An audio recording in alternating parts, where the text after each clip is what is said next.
Salve, amigas e amigos da filosofia, bem-vindos a mais uma das nossas conversações filosóficas. Hoje eu tenho comigo o Sacha Kontic, ele tem um estudo sobre alguns autores do século XVII, especialmente o Malebranche, que é um autor que não é tão conhecido no Brasil, mas também estudou, claro, Descartes, Leibniz, Spinoza.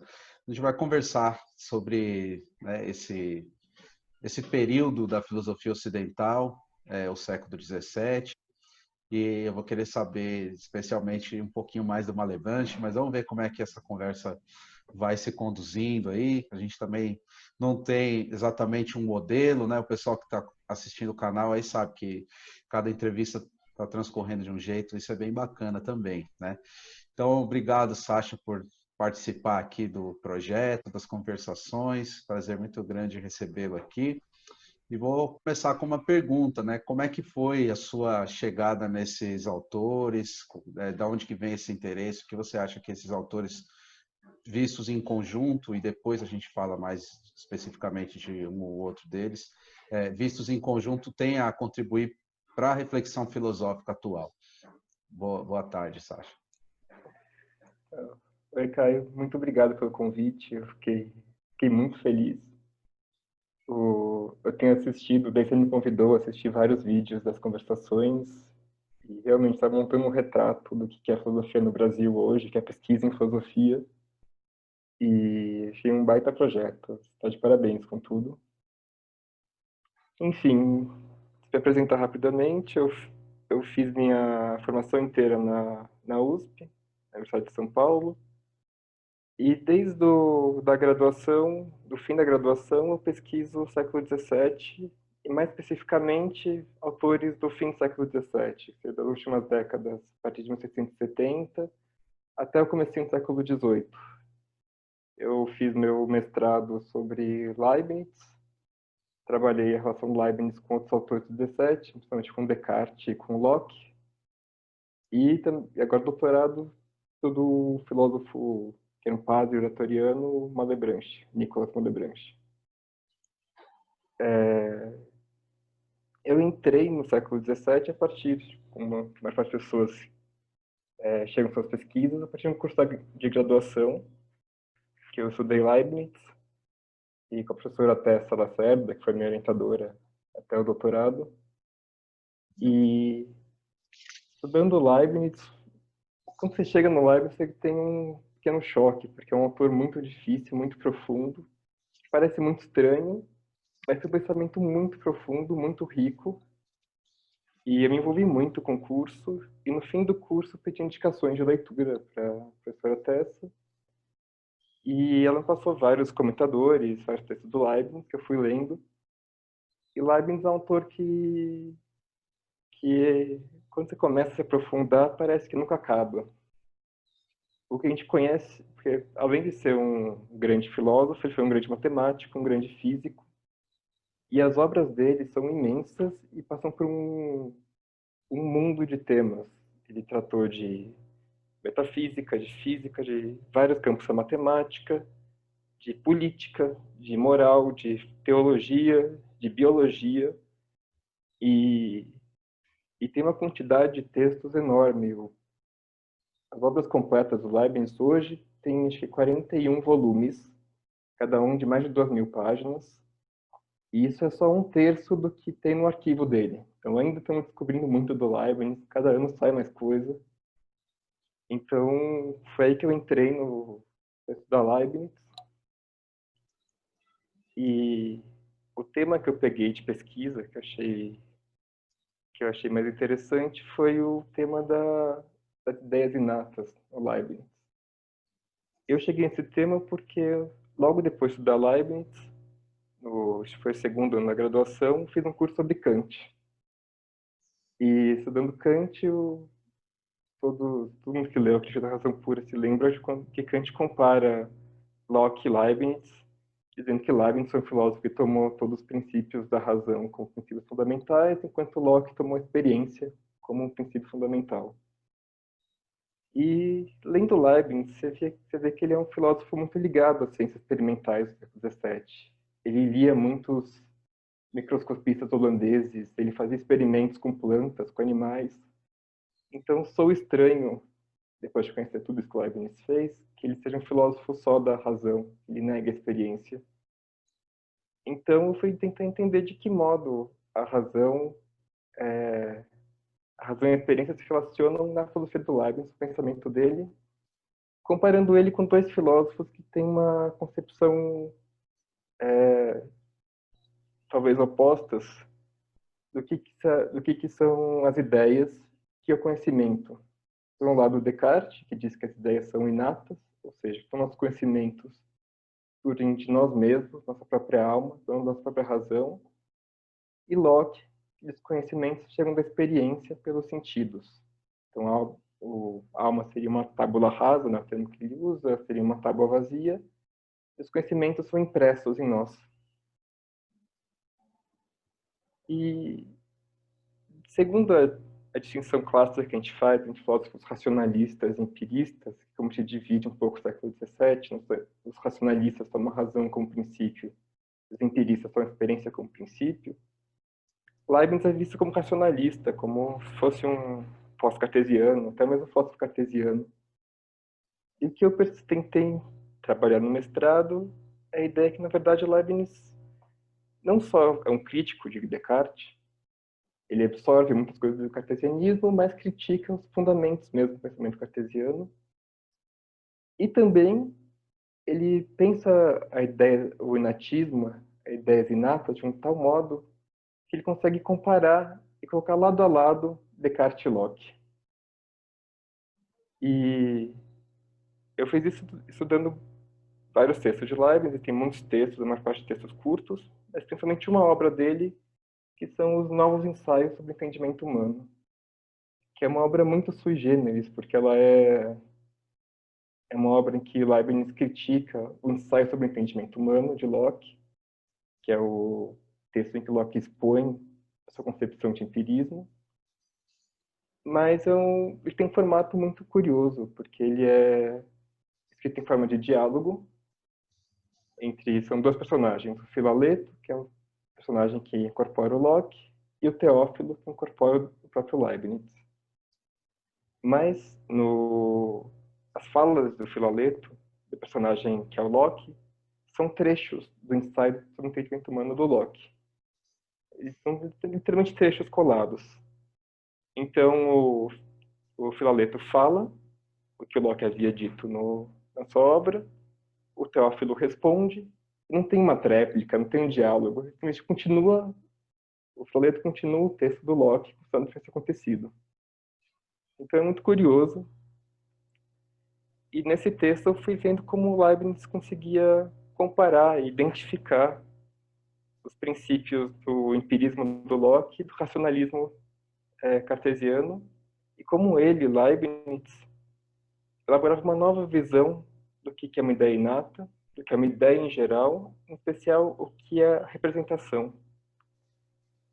Porque a ideia, no século XVII, principalmente, ela é como se fosse o conteúdo do pensamento, né? Ela é o que a gente está pensando quando a gente pensa. Né? Isso, em geral, é a ideia para os modernos.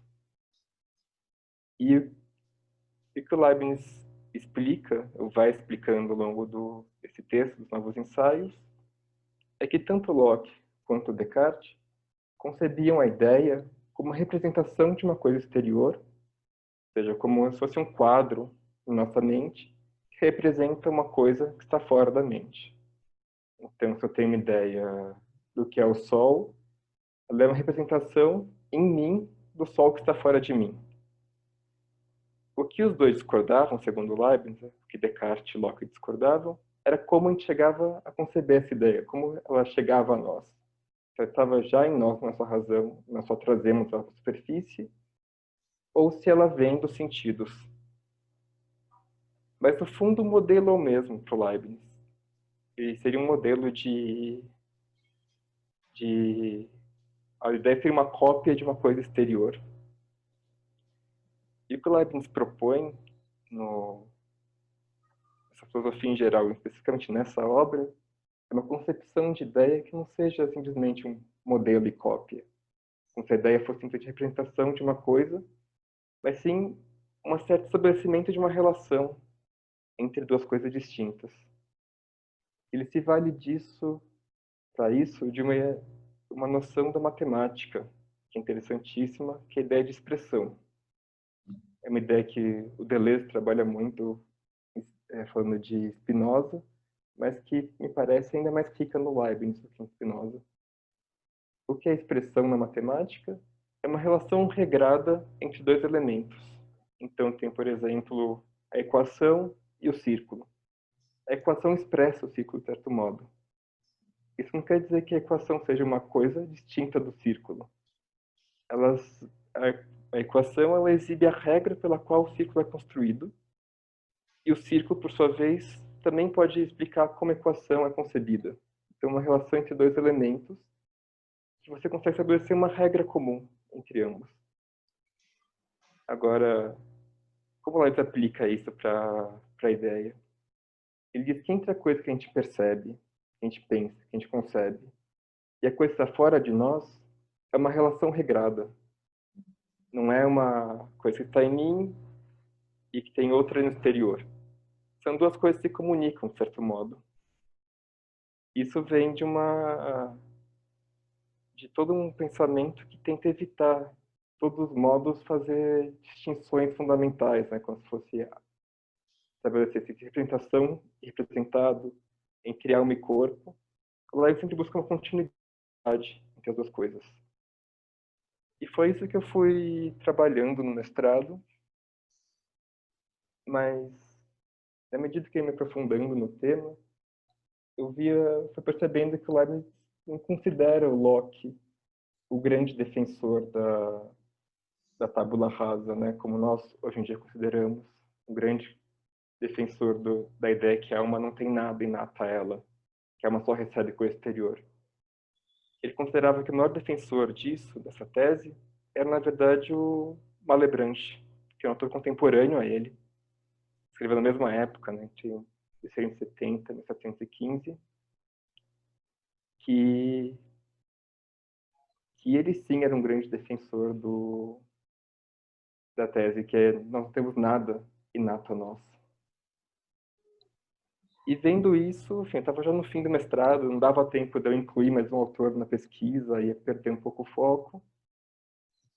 Eu fui elaborando um projeto de doutorado, trabalhar especificamente em Malebranche. E foi um pouco um desafio, porque não tem quase ninguém no Brasil trabalhando Malebranche. Geral, quem estuda Malebranche trabalha a partir de outros filósofos que leram Malebranche, eu tenho uma relação com Malebranche. Então eu fui um pouco por conta própria, assim, com muita ajuda da minha orientadora, mas eu fui aprofundar com esse filósofo que é pouco conhecido aqui, mas pouco conhecido não quer dizer que ele foi pouco lido pela história da filosofia, né? Uma coisa curiosa é que Malebranche teve mais reedições das suas obras do que Descartes no século XVIII e XIX.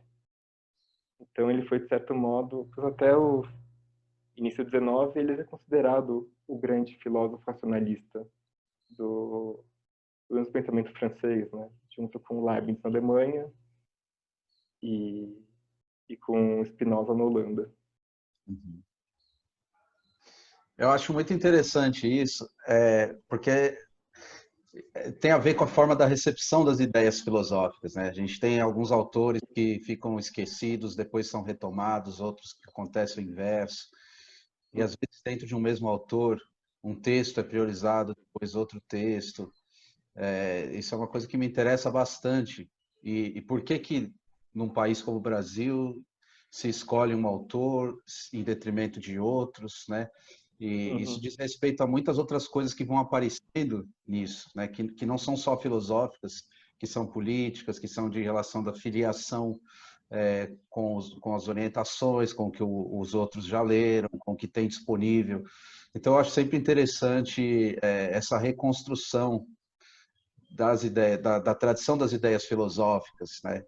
E às vezes a gente encontra em autores que Isso acontece desde a antiguidade, né? Por exemplo, Epicuro e Lucrécio foram, enfim, passaram despercebido por muito tempo, era o Platão e o Aristóteles. Depois houve uma retomada, né? O próprio Aristóteles foi esquecido por séculos, foi retomado pelos árabes, depois, enfim, isso é muito interessante, né? De perceber.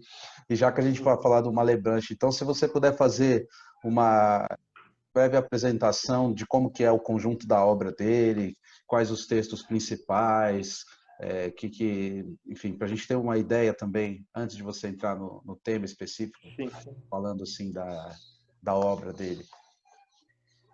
Então, Malebranche teve... Se a gente for da obra dele, acho interessante falar um pouco Da vida. da figura dele, né, que ele criou, que é... Ele criou para si um pouco um mito, né, que é como ele contava que ele chegou à filosofia. Porque ele foi... Malebranche era filho de parlamentares, ele não era um nobre francês, mas ele era de uma, digamos, de uma alta burguesia. E foi muito cedo para... Ele tinha problemas físicos, era muito frágil, então ele foi colocado muito cedo para ser padre. E começou muito cedo os estudos em teologia e em filosofia aristotélica, né, que é a filosofia das universidades do século XVII. Então ele estudou Tomás de Aquino, outros autores que a gente não conhece tanto, mas são importantes na tradição, como Ockham, Soares, muitos outros. E diz ele que sempre nunca gostou desses estudos, ele achava esses estudos pouco produtivos, não levavam a nada. Até que um dia ele estava caminhando por Paris e parou no livreiro, e o livreiro ofereceu a ele um livro do Descartes, que tinha acabado de ser publicado, um livro publicado postumamente, que é O Homem, né? O Homem seria a primeira parte de uma obra do Descartes que o Descartes publicou.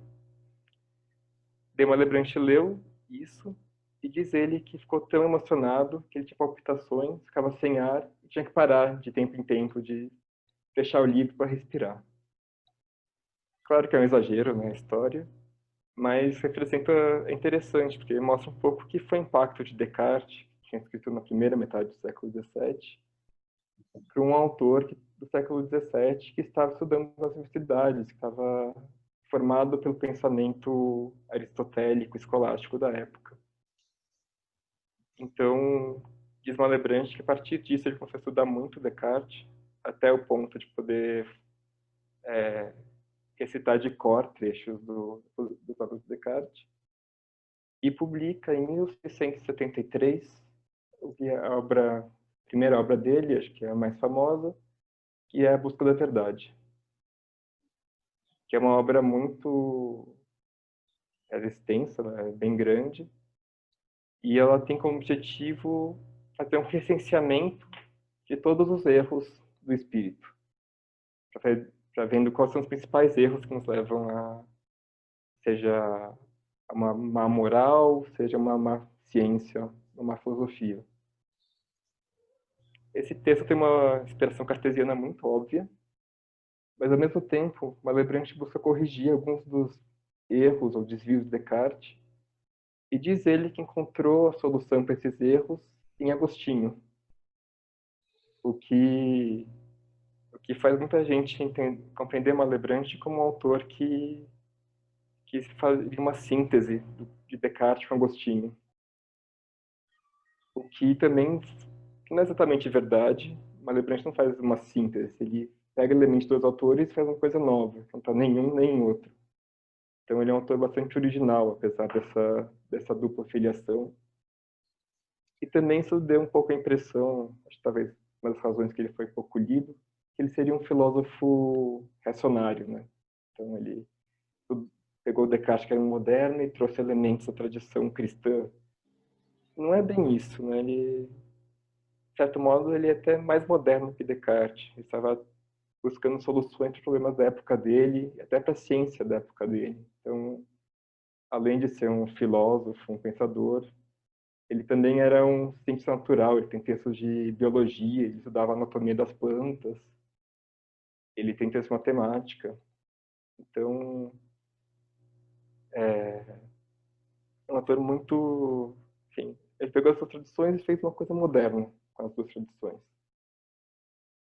E talvez o que seria outra obra, mas a partir disso ele fez várias obras menores e a partir de 1683 ele entrou numa grande disputa com um grande filósofo e teólogo do 17, que é o Antoine Arnauld, que é um autor também estudar ainda menos que Malebranche, e ele que é conhecido principalmente por ser um objetor dos grandes filósofos que a gente estuda, porque ele escreveu a Quinta Objeções às Meditações de Descartes, que Descartes mesmo disse que são as objeções mais fortes que foram feitas contra ele. Ele tem uma grande correspondência com Leibniz, e ele fez a disputa pública com Malebranche.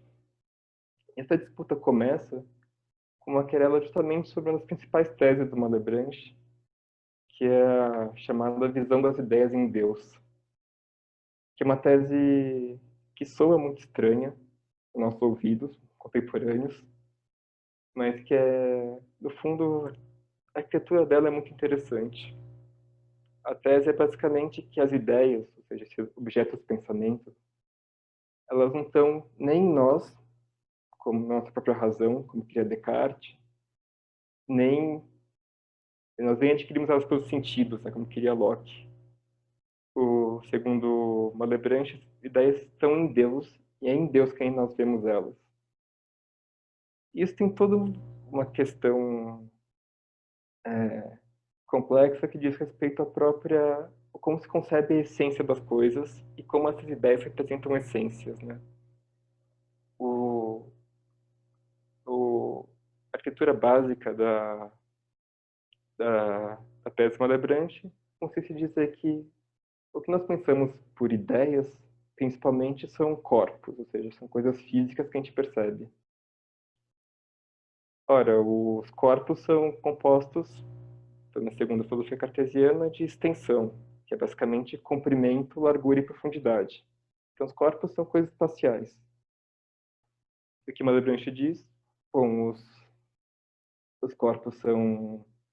A gente pode pensar em vários corpos diferentes, pode pensar em infinitos corpos. Eu posso pensar em, por exemplo, um quadrado, um triângulo, são todos corpos. Posso pensar em corpos existentes, um livro. Posso pensar em infinitas figuras geométricas. E eu posso pensar no espaço em si. Seria, então, um corpo sem limites, né? Se eu não ponho nenhum limite no espaço, ele é infinito. O que ele diz? Eu não posso conter esse espaço infinito em mim. Não posso conter essa ideia infinita dos corpos em mim. E também os sentidos não dão essas ideias. Os sentidos só mostram coisas finitas. Né? A gente consegue determinar o que a gente está vendo. Então, onde está essa ideia? Dizer ele tem que estar num ser infinito. Logo, as ideias devem estar em Deus. E essa tese, que é uma tese muito forte, obviamente, ela foi contestada muito cedo pelo Arnauld. E nisso estabelece uma querela que dura quase 15 anos, termina só com a morte do Arnauld, em 1694. Mesmo, na verdade, até depois, porque depois de Arnauld morrer, encontram um escrito dele falando sobre a tese de Malebranche, publicam esse escrito e Malebranche até responde, isso depois de Arnauld ter morrido. E foi uma disputa muito grande, foi pública, né? Todos os textos foram publicados. E todos os autores da época leram e comentaram. O próprio Leibniz tem texto sobre essas querelas. E, enfim. E, além disso, tem um outro texto do Malebranche muito importante, publicado já depois dessa querela, que são os diálogos sobre metafísica e religião, que é onde ele coloca, de modo mais sintético, talvez, a sua filosofia, a sua metafísica. Ele comenta, aprofunda a tese da visão das ideias em Deus, e também traz os elementos fundamentais de uma outra teoria dele, que é muito importante, que é o chamado ocasionalismo, que é uma tese que não só ele defendeu, outros autores antes dele defenderam, mas que aprofundou, que consiste em dizer, basicamente, que os seres criados, os seres finitos, são incapazes de produzir efeitos. Então, de certo modo, é uma crítica à noção de causa eficaz, né? Ou seja, que um ser pode causar eficazmente ou eficientemente um outro efeito em outro ser. E, junto disso, a tese que só Deus é a causa verdadeira do movimento dos corpos, assim como das ações, das percepções na alma. Isso quer dizer, no caso dos corpos, se um corpo bate em outro e outro se move, esse primeiro corpo não é a causa real do movimento do segundo. Ele é, nas palavras de Lebranche, uma causa ocasional. Ele é ocasião para que Deus haja no mundo e faça o outro movimento. Então, o que isso gera é uma filosofia em que todos os corpos, mesmo nossa alma, são inteiramente passivos. E a única coisa que age verdadeiramente no mundo, que é causa de todos os efeitos, é a ação de Deus. Claro que não é...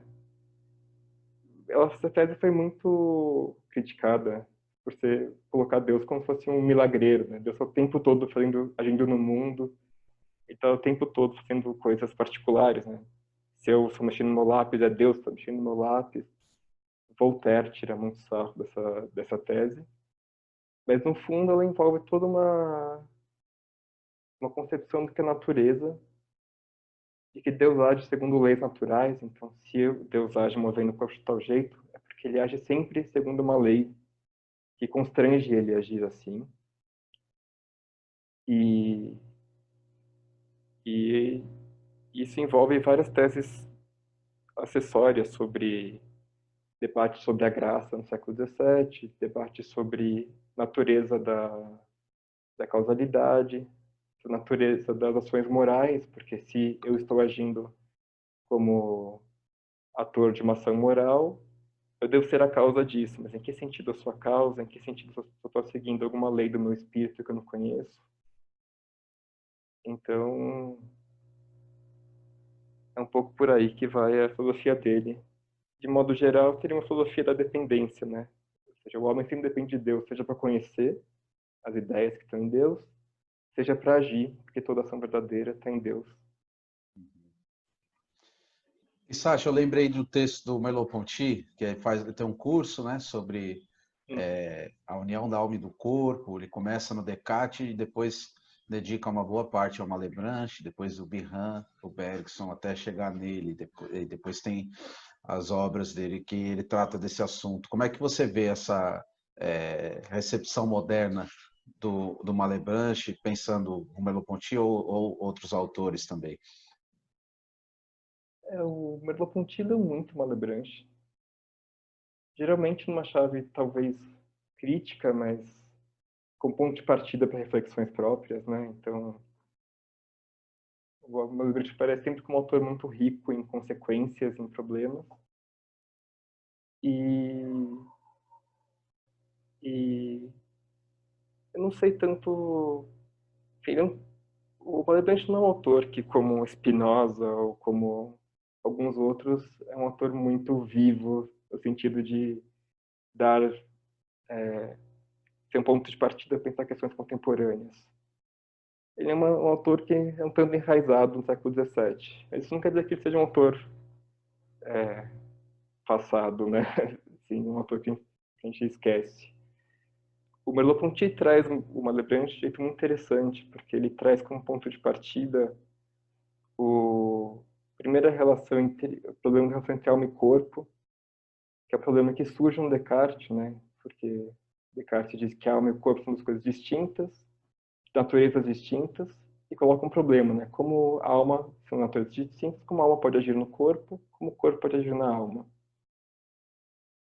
Para o Descartes é uma questão, e uma Malebranche resolve a partir do ocasionalismo, que, como falei, que é Deus, na verdade, que estabelece a ação entre esses dois elementos distintos. Então, se eu sinto alguma coisa atinge meu corpo, Deus age segundo leis estabelecidas por ele, entre a alma e o corpo, e faz com que minha alma sinta um sentimento que se relaciona com essa ação, mas que é diferente dela.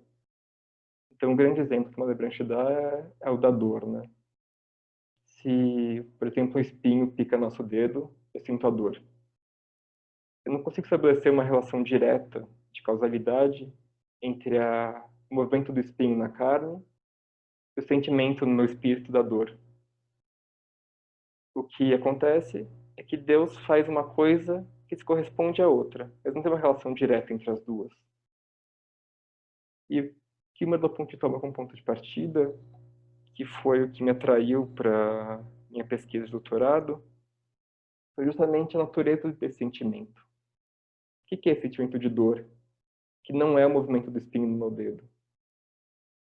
Eu não posso dizer que eu posso explicar o que é o movimento do espinho, por exemplo. Eu posso dizer a velocidade que ele entra, a pressão que ele faz, como meus nervos são prejudicados com isso.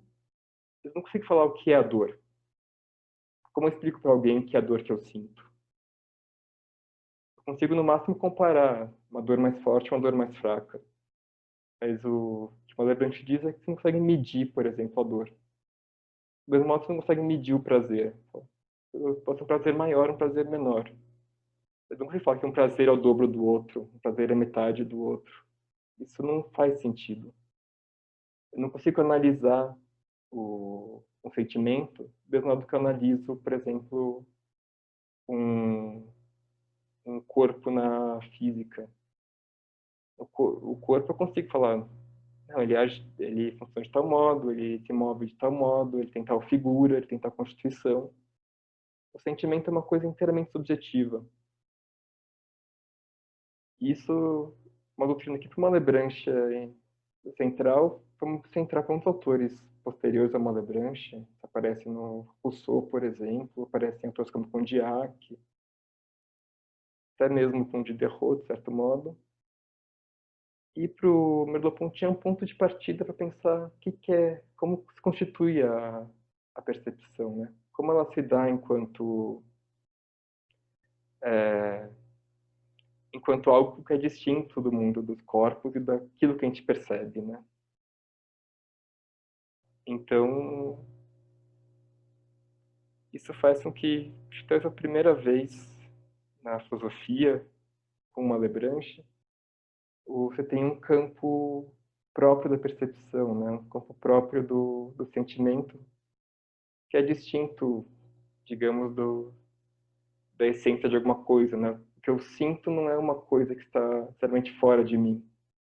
O que eu sinto é só uma coisa que é produzida em mim, de algum modo que eu não consigo nem explicar direito, uma força que não é minha, eu não posso falar, eu quero sentir prazer agora e sentir prazer, eu não posso falar, eu quero sentir dor e sentir dor. Nem mesmo posso falar, eu quero ver o vermelho. Se não tiver uma coisa vermelha na minha frente, eu não vou ver o vermelho. Então tem uma certa irredutibilidade do sentimento, que é algo que aparece como se fosse para usar uma expressão do Bergson, né, um dado imediato da consciência, né, uma coisa que simplesmente vem a nós e que é própria de uma certa psicologia perceptiva nossa. E foi por aí um pouco também que eu entrei na minha pesquisa, que era justamente trabalhar o tema da percepção no Malebranche. Porque se por um lado você tem essa ideia que está em Deus fora de nós e os sentimentos que estão em nós, tem acho que uma distinção que não aparece em nenhum outro autor, nem Descartes, nem Locke, nem Leibniz, entre o que é percepção e o que é ideia, né? Ou seja, a ideia, aquilo pela qual represento as coisas que estão fora de mim, são distintas do modo como eu percebo essas coisas.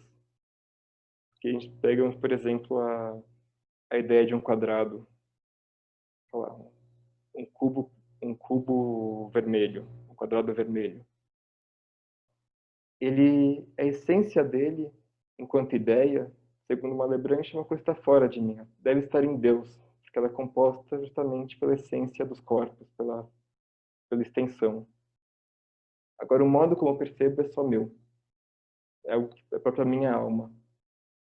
Então, tem é bem curioso, uma distinção entre a percepção que eu tenho e o objeto do meu pensamento e o objeto da percepção. Aquilo que eu percebo está fora de mim, mas o jeito pelo qual eu percebo é só meu. Então, no exemplo do espinho, por exemplo, posso até ver o espinho e conceber o espinho como uma essência, como um corpo, que é uma essência que está em Deus. Agora, minha relação com ele, que meu corpo estabelece com ele, é uma coisa que eu só sinto, eu só percebo como algo próprio de mim. Então, essa distinção entre percepção e ideia, que é central para o Malebranche, é uma coisa muito rica, e foi por aí que eu entrei no Malebranche, que é aí que surgiu o interesse por estudar ele. E na minha pesquisa eu busquei entender justamente de onde vem isso, de onde que permite ele fazer isso. E o ponto que eu cheguei, que eu tentei apresentar ao longo da minha tese, é que tudo isso se dá porque Malebranche considera a alma, o espírito, a mente, seja lá como a gente chame, como algo puramente vazio, como se fosse um espaço vazio que só recebe coisa exterior. Então, eu só recebo, por exemplo, a ideia de um corpo que me é dada por Deus. E esses sentimentos que eu tenho da minha alma são uma pura reação da alma, da qual eu não tenho nenhum controle, da qual eu não posso explicar o que que é, da qual eu não consigo fazer uma ciência. Então, foi um pouco por aí. Acho que eu confundi um pouco respondendo, mas... Não, eu achei muito bom. Eu, inclusive, não sei se já está disponível a sua tese, que a gente deixa na descrição também para o pessoal depois, se quiser acessar, ou outros textos seus. Eu me lembro que você tem um texto até que foi publicado na Ipseitas, né, em São Carlos, mas aí não era uma Lebranche Sim. ainda, né? Era o Spinoza e o Leibniz. Era o Leibniz e o Descartes. Leibniz e Descartes, isso, exatamente. A gente deixa aqui, porque a ideia é essa, é fazer uma apresentação inicial e depois, né, quem se interessar pode acessar os textos, os links, né, da tese, não sei a dissertação também, né, talvez esteja disponível, e artigos e tudo mais. Sim, minha tese já está no banco de teses da USP. Por causa da pandemia, foi meio uma maluquice corrigir ela, né? Porque precisa de livro, está sem biblioteca tudo mais. Mas ela está lá. E sobre o sentimento, eu publiquei um artigo na revista Criterion, acho que em 2017, se não me engano, que justamente trata desse tema. Eu tento mostrar como entre Descartes e Malebranche é uma distinção fundamental no modo como os dois concebem a alma e o conhecimento que a gente tem da alma. Para Descartes, a gente tem essa ideia que é clássica no Descartes, que a alma é o primeiro conhecimento que a gente tem. A primeira coisa que nós podemos dizer, a coisa que parece mais clara para nós, é o conhecimento que nós temos da nossa própria alma. Então, a ideia do cogito cartesiano, né, eu penso, logo sou, ele vem dessa transparência que eu tenho comigo mesmo, né? Então, eu consigo dizer que eu penso, eu sou, logo eu sou uma coisa que pensa, sou uma substância, eu sinto, e a partir disso Descartes vai construindo, passo a passo, né, toda a filosofia, todo o conhecimento. Enquanto que para Malebranche, esse primeiro ponto, o cogito, ele aparece sempre um ar de obscuridade, de confusão, de dúvida. No diálogo sobre metafísica que eu comentei, ele abre o diálogo retomando o que seria o cogito para ele, né, que é o penso logo sou. Mas ele diz, eu penso, eu sou, mas o que sou eu que penso, eu ainda não sei. Que tudo que eu tenho é um sentimento de mim. E essa ideia que é super interessante e rica é justamente que o acesso que o homem tem a si mesmo, que o homem tem a, a própria conhecimento, seria o próprio conhecimento de si, né? É sempre obscuro, você não tem mediação possível para isso. Você não consegue fazer uma coisa discursiva sobre a alma. aquilo que eu sinto, que eu sou, é só uma percepção confusa, é só uma percepção imediata, e não, nesse sentido, ele não representa nada. Eu não consigo falar, por exemplo, o meu prazer representa a comida gostosa que eu comi. Meu prazer é só algo que aparece enquanto eu estou comendo uma coisa gostosa, ou uma coisa, quando um sentimento estranho que eu tenho quando eu sou alegre, mas não sei dizer o que que é esse prazer. E eu tenho que trabalhar um pouco isso, separando um pouco Descartes e Malebranche, para mostrar que justamente o Malebranche não é um cartesiano clássico, né? Muitas vezes a gente fala que o Malebranche é cartesiano, sempre de autores pós-cartesianos tomaram princípios de Descartes. E sempre analisa cada um desses autores, seja Leibniz, seja Malebranche, seja Spinoza, e sempre vê que é sempre uma recepção de alguns elementos, ao mesmo tempo uma crítica muito forte, alguns elementos centrais de Descartes, né? Sempre tem algum novo aparecendo entre esses vários autores.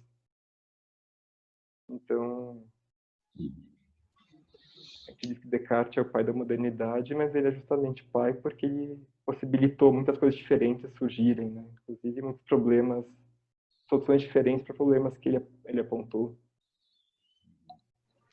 E Sasha, uma última pergunta para te fazer agora mais geral sobre a questão da filosofia no Brasil. Eu queria te perguntar o que você acha sobre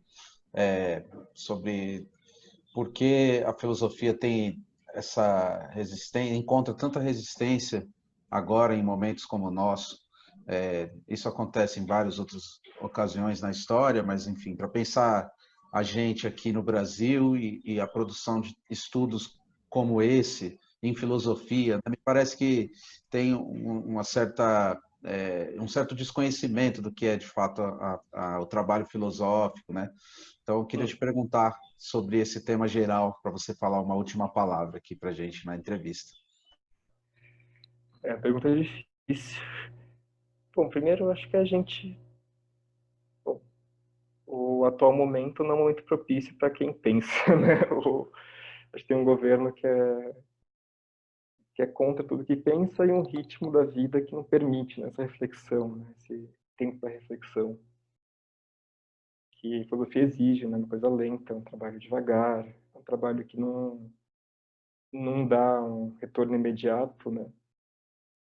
E principalmente esse trabalho de história da filosofia, eu acho que é um pouco mal compreendido, que acho que a gente tende a ler um pouco a história da filosofia ou como teria uma erudição, né, uma coisa velha, uma coisa que não, não agrega nada, é uma curiosidade, ou bem só vai buscar na história da filosofia aquilo que tem interesse imediato para questões presentes. Claro que tem autores da história da filosofia que trazem respostas interessantes, né, para o que tá acontecendo. Acho que Spinoza é um caso clássico, né? A concepção de política dele era estranhíssima no século XVII, mas hoje tem uma atualidade incrível.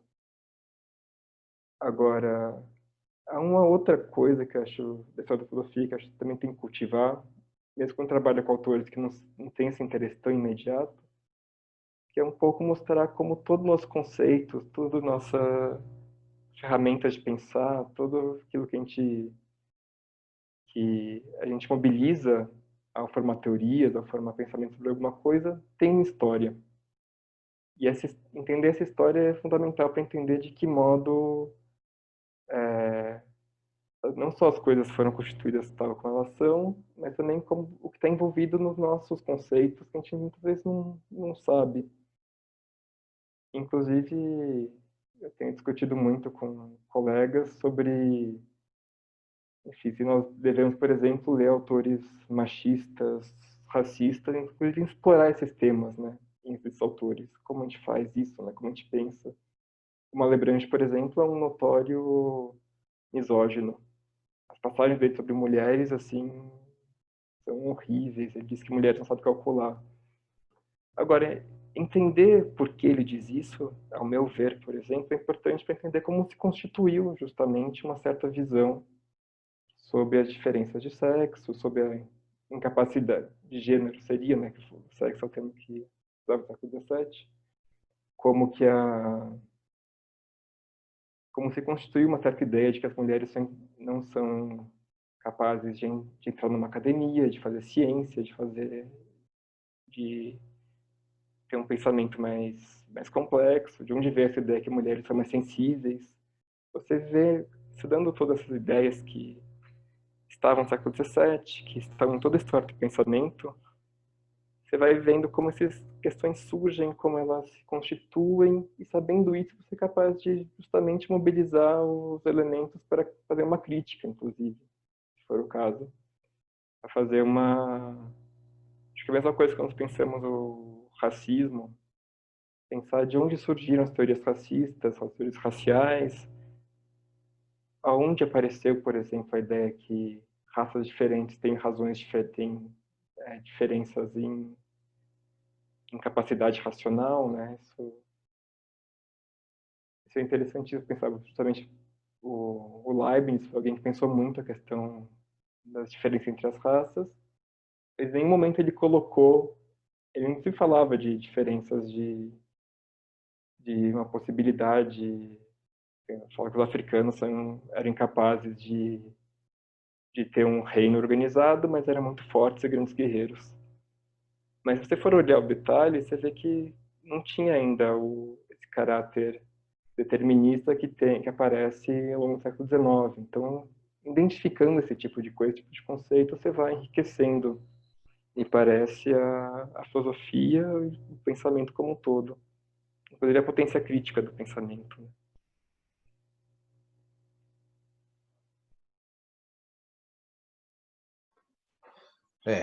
Eu concordo com você, Sasha. Eu acho que essa potência deve ganhar um corpo. Esse corpo é difícil de conseguir, uma vez que o processo de desestabilização que a gente vive é muito intenso, né? Por outro lado, a gente vê muita gente pensando, muita gente tentando encontrar essa consistência, seja a partir da reconstrução histórica, né, do pensamento filosófico, seja em outras áreas também. E eu acho que é isso a minha ideia de comunidade filosófica, né, pensando a filosofia. E é isso que eu tento fazer aparecer, né, essas pesquisas que estão aí disponíveis. Infelizmente, as pessoas muitas vezes não sabem onde encontrar, não têm acesso, né?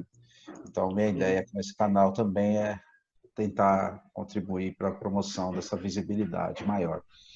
Então, agradeço muito, Sasha, você ter participado aqui dessa conversa e, enfim, peço para você deixar uma última palavra aí na entrevista. Eu que agradeço muito. Eu te dou parabéns. E só para fechar, quem pareceu, na verdade, que o século XVII tinha mais intercâmbio entre os autores e entre os diferentes pensamentos do que nós temos hoje. E acho que esse trabalho que você está fazendo, que as pessoas estão fazendo de divulgação, é fundamental para retomar justamente esse caráter múltiplo da filosofia. Tipo, quanto mais a gente conversa, quanto mais a gente debate, quanto mais a gente conhece coisas que a gente às vezes não gosta, não tem tanto interesse, mas mesmo assim a gente vai atrás, acho que enriquece o debate como um todo. Beleza, também acho, penso assim também. Então, agradeço muito obrigado. Vou deixar os links aqui, pessoal, depois você me manda para a gente colocar na descrição aqui. Também quem assistiu, agradeço, deixem os comentários aí para a gente continuar a conversa e fiquem ligados nas próximas conversações filosóficas.